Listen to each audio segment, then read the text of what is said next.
বিসিবিকে অনেক ধন্যবাদ আজকের থিম সং লঞ্চিং ইভেন্টে আমাকে আসার সুযোগ করে দেওয়ার জন্য। এবং আপনারা জানেন যে আমাদের এবারের বিপিএল আয়োজনের সাথে আমাদের মাননীয় প্রধান উপদেষ্টা ডক্টর মোহাম্মদ ইউনূস, আমি নিজেও যখন স্যারকে অ্যাপ্রোচ করেছিলাম যে স্যার আপনি তো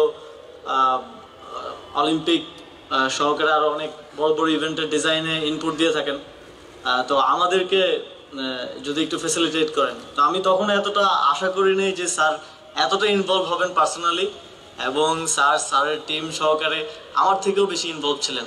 এবং ইভেন থিম সংয়েও স্যার কয়েকটা লাইন নিজে লিখে দিয়েছেন। তো স্যারকে অবশ্যই অনেক অনেক ধন্যবাদ স্যারের মূল্যবান ইনপুট দেওয়ার জন্য আমাদেরকে।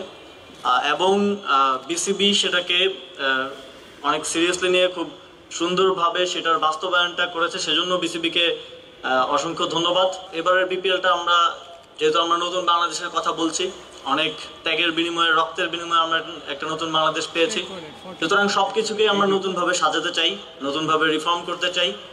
এবং এবারের বিপিএল আয়োজনের মধ্য দিয়ে ক্রিকেটের যে রিফরমেশন সেইটার একেবারে যে প্রতিফলনটা দর্শকরা দেখতে পাবে এবং তারা এনজয় করবে এবং টিমগুলো ভালো পারফর্ম করবে, এটা আমার প্রত্যাশা থাকবে।